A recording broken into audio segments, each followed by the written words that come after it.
प्रदेश में भीषण गर्मी शुरू हो गई है, जहां तापमान 42 से 45 डिग्री तक पहुंच रहा है।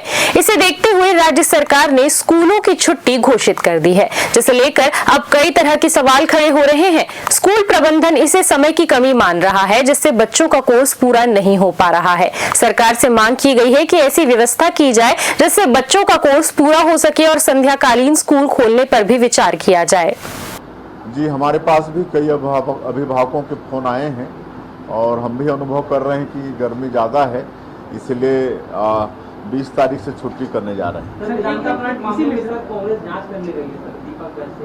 जी, देखिए, इसमें भी ना मुझे राजनीति समझ में आती है। जो भी पक्ष में पार्टी होती है वो अपना निर्णय लेती है, और जो विपक्ष में पार्टी होती है उनको बच्चों के हित का बहुत ध्यान होता है, और उसके बाद वो इस तरह के निर्णय लेने के लिए बाध्य करते हैं और स्कूलों को बंद कराने का एक उनका एक अभियान होता है।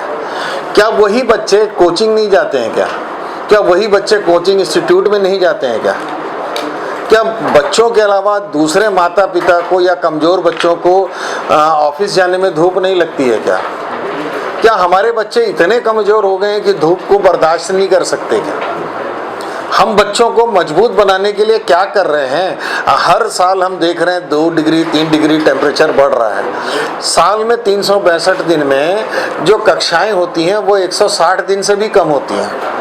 कितने पीरियड, लेकिन सीबीएसई बोर्ड हो चाहे कोई दूसरा बोर्ड हो, उनको कोर्स कंप्लीट होने से मतलब है, और उनका कोर्स जल्दबाजी में हम ख़त्म करते हैं, और जल्दबाजी में ख़त्म होने के कारण बच्चों के मार्क्स भी इफेक्टेड होते हैं, बच्चों के मेंटल स्टेटस पे परिवर्तन होता है और समस्याएं भी आती हैं।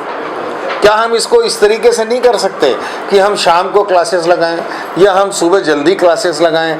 बच्चों को पढ़ने का वातावरण तो दें।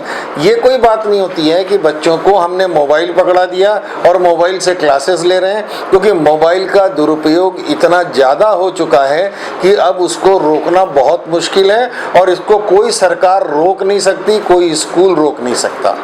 तो अच्छा ये है कि 1-to-1 जो बच्चे पढ़ते हैं, जो अपने टीचरों के साथ क्लासरूम स्टडी करते हैं, वो बहुत ज़रूरी है। अब सरकार को इस निर्णय के बारे में पुनः सोचना चाहिए। मैं तो ये भी कहूँगा कि स्कूलों को इतना आधुनिक बना दें कि हाँ, बच्चों की पढ़ाई का समय उनको मिले, क्योंकि एक एक दिन जो बच्चों का बीत रहा है या जो किसी भी व्यक्ति का बीत रहा है, वह उसके जीवन का बहुत महत्वपूर्ण समय है, और उसका अगर नुकसान हो रहा है तो उसकी आपूर्ति बिल्कुल नहीं की जा सकती। साल में सीबीएसई 365 दिन का करिकुलम बना के हमको भेजती है, और जो भी बोर्ड वाले हैं उनका करिकुलम बनता है, लेकिन पढ़ाई वैसी नहीं होती, कम दिन मिलते हैं, और कई बार तो छात्रों के आंदोलन, राजनीतिक पार्टियों के आंदोलन के तहत स्कूल बंद करना पड़ता है। कभी ऐसी भी स्थिति आती है कि सरकारी योजनाओं के चलते, सरकारी मीटिंग के चलते स्कूलों को अपनी बस भी देनी पड़ती है, जिसके कारण भी स्कूल की स्टडी प्रभावित होती है। तो इसलिए मैं तो सरकार से पुनः निवेदन करूंगा कि समग्र शिक्षा अभियान के तहत सभी स्कूलों को इस वातावरण को बर्दाश्त करने के लिए अधिक से अधिक फंड उतारे, अंडरग्राउंड स्कूल बनाएं और एसी स्कूल बनाएं, जिससे बच्चों को अधिक से अधिक पढ़ने की व्यवस्था दिया जा सके। और यदि सरकार नहीं कर सकती है तो इस तरीके के निर्णय लेने के पहले सरकार को ये सोचना चाहिए कि आने वाले भविष्य के साथ, उसके एजुकेशन के साथ हम बहुत खिलवाड़ कर रहे हैं और उसका नुकसान भी कर रहे हैं।